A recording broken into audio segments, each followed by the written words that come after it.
आप देख रहे हैं स्टोरी नेटवर्क सागर के साथ।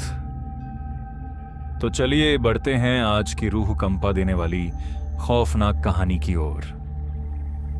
दोस्तों, मेरा नाम सुमेर थावर है। गांव के लोग मुझे प्यार से सुमर भी बुलाते हैं। मैं अलीगढ़ का रहने वाला हूं।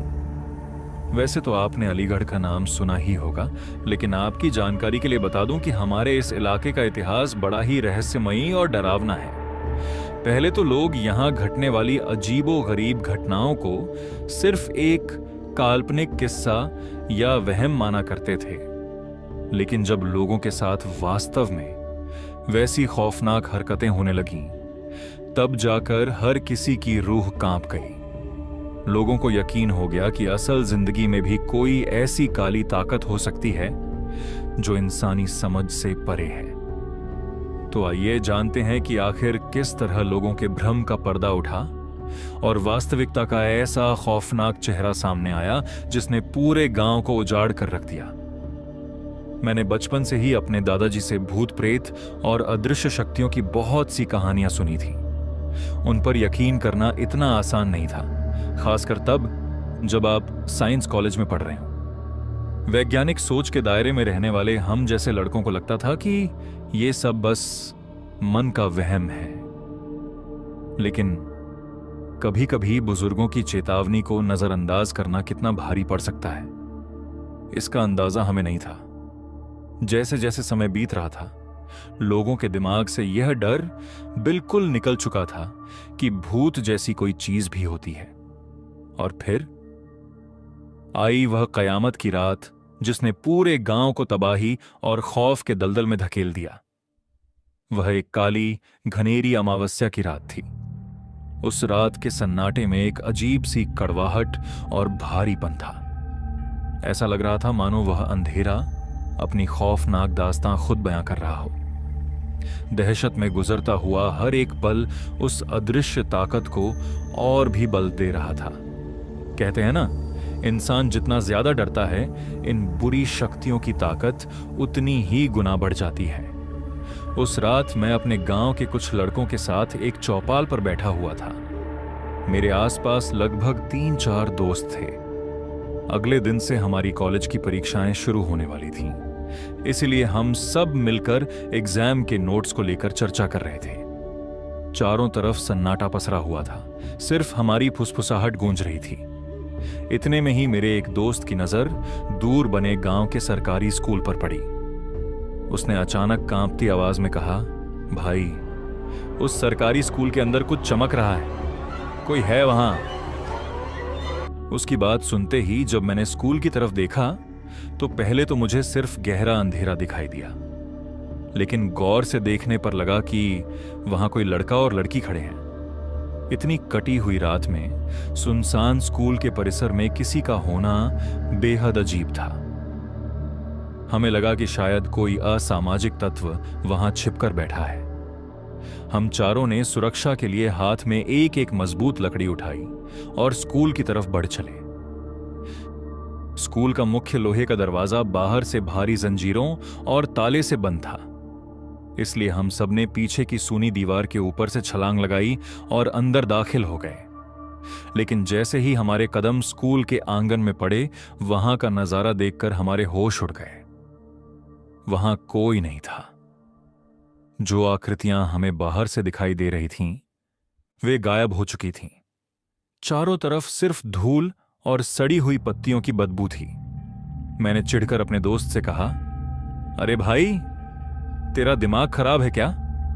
कुछ भी हवा में बोल देता है। यहां कोई नहीं है। इससे पहले कि मैं उसे 2-4 खरी खोटी और सुनाता, अचानक स्कूल की पुरानी जर्जर छत से एक बेहद दर्दनाक और चीखने की आवाज गूंजी। वह आवाज किसी तड़पते हुए इंसान की थी।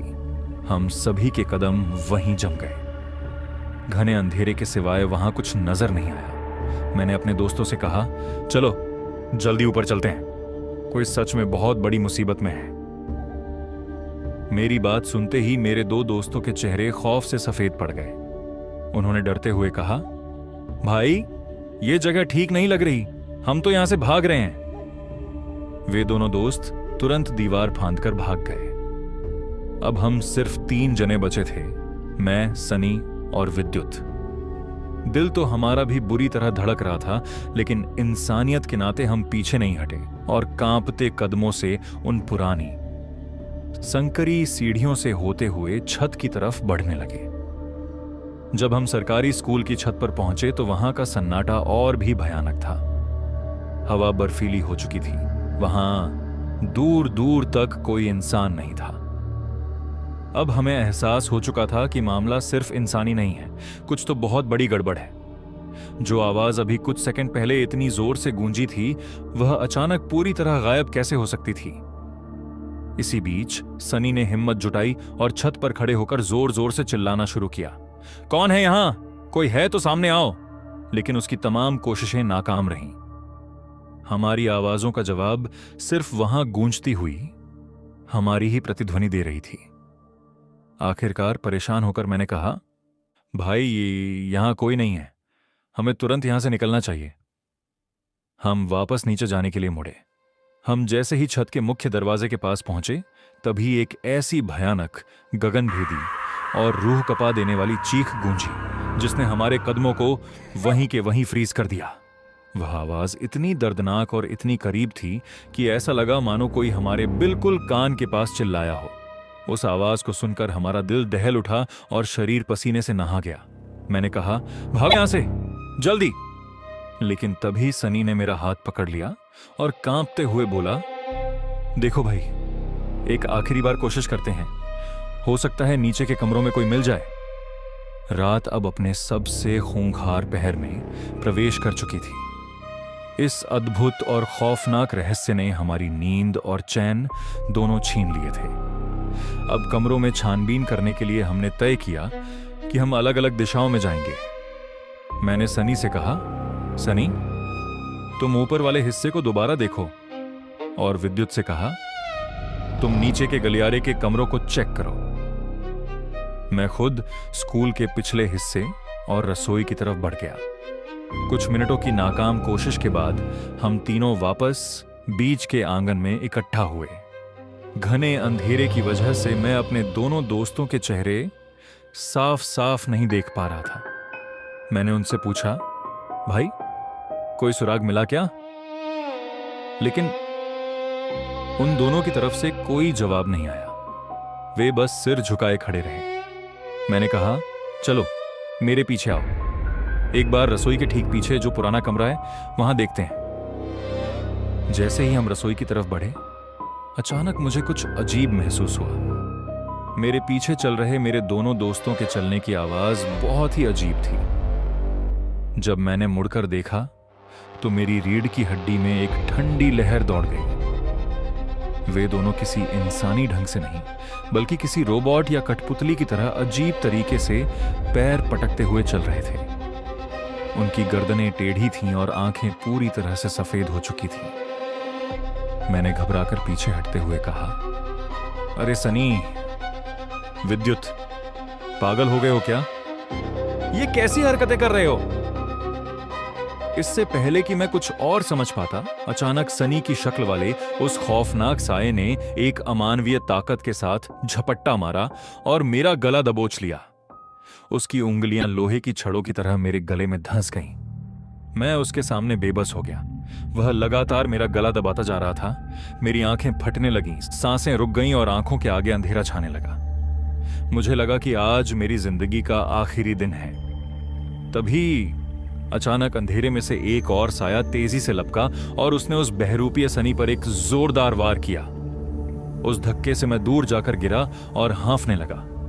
जब मैंने लड़खड़ाती नजरों से देखा तो मेरे होश उड़ गए। मेरे सामने असली सनी और विद्युत खड़े थे, और जो अब भी मेरा गला दबा रहे थे, वे दोनों काले साए पलक झपकते ही हवा में विलीन हो गए।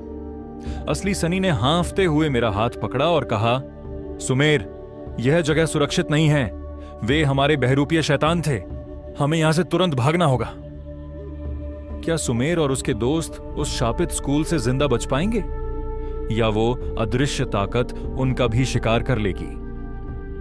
इस खौफनाक दास्तां का अगला मोड़ देखने के लिए स्टोरी नेटवर्क सागर को अभी सब्सक्राइब करें और बेल आइकन जरूर दबा दें ताकि जैसे ही भाग 2 आए आप उसे मिस न कर सकें। मिलते हैं बहुत जल्द इसके अगले और सबसे डरावने भाग में। तब तक के लिए दिल थाम कर इंतजार कीजिए।